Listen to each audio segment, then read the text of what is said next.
सिद्धार्थ गौतम के जन्म से के पहले उनके माता पिता और उनके आजा परपाजा का नाम इस प्रकार है। सिद्धार्थ गौतम के माता का नाम महामाया, पिता का नाम राजा सुदोधन और उनकी मौसी का नाम प्रजापति गौतमी तथा उनके बाबा का नाम सिंघनु और पर बाबा का नाम जयसेन था। उनके 4 चाचा थे जिनका नाम धौतोदन, शुक्लोदन, शाक्योदन और अमितोदन था। इसके अलावा 2 उनकी बुआ थीं जिनका नाम अमिता और प्रमिता और उनके परिवार का गोत्र आदित्य था।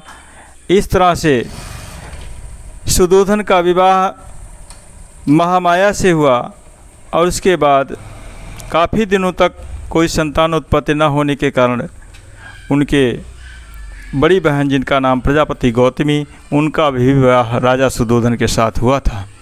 ये उनके जीवन का जन्म से पहले का परिचय है। काफ़ी दिनों तक संतान उत्पत्ति न होने के कारण राजा को बहुत चिंता हुआ करती थी। एक समय ईसापुर 563 वैशाख पूर्णिमा से पहले राजकुमार सिद्धार्थ अपनी माँ के गर्भ में आए और उस समय की परंपरा के अनुसार माताएं अपने पहले बच्चे का जन्म अपने नैहर में देना अच्छा समझती थी। इस परंपरा के तहत उन्होंने अपने पति राजा सुदोधन से निवेदन किया, प्रार्थना किया। राजा सुदोधन ने उनके निवेदन को स्वीकार करते हुए पालकी सजवाया और वैशाख पूर्णिमा 563 के दिन सुबह के समय कपिलवस्तु नगरी से उनकी विदाई, उनके साथ नौकर चाकर, हाथी घोड़ा, फौज फक्कड़ के साथ उनकी विदाई कपिलवस्तु से देवदाह नगरी के लिए होता है। लगभग दोपहर का समय होने को हुआ था। रास्ते में एक साखू का जंगल उस समय था जो आज नहीं है, उस समय का जिसका नाम लुम्बिनी जंगल था, जो उस समय फूलों से हरा भरा लदा था। माता महामाया उस जंगल के मध्य में पहुंचती हैं तो वहाँ एक तालाब है। उस तालाब के पास पहुंच करके पालकी से बाहर झांक करके उन्होंने देखा कि कड़ी धूप है और पैदल चलने वाले लोगों को देख करके उन्हें अनुभव हुआ और पालकी रुकवा दिया। पालकी से उतरकर माता महामाया उस तालाब से ठीक 32 कदम की दूरी पर पहुंचती हैं और एक साखू की डाल हवा के झकोड़े से नीचे ऊपर चल रही थी। माता महामाया ने उसी डाल को पकड़ लिया।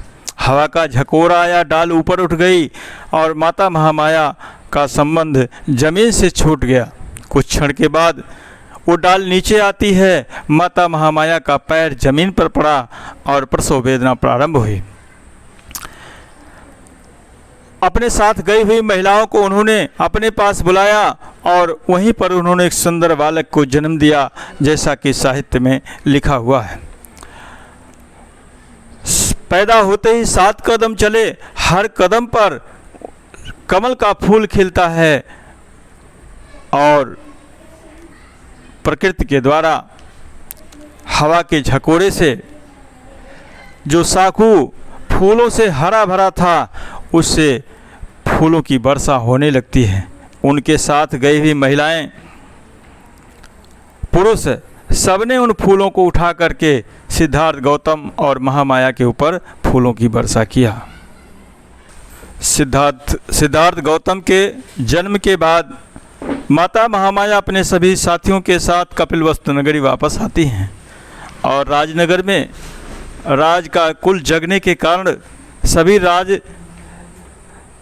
प्रजा और राजा अपने अपने घरों में दीप जलाए, बंदरवार लगाए और राजा इस खुशी के मौके पर राजमहल में 7 दिन का पुष्पोत्सव मनाए जाने का ऐलान किया और उस दौरान सभी लोग राजा को बधाइयाँ देने राज दरबार में आ रहे थे।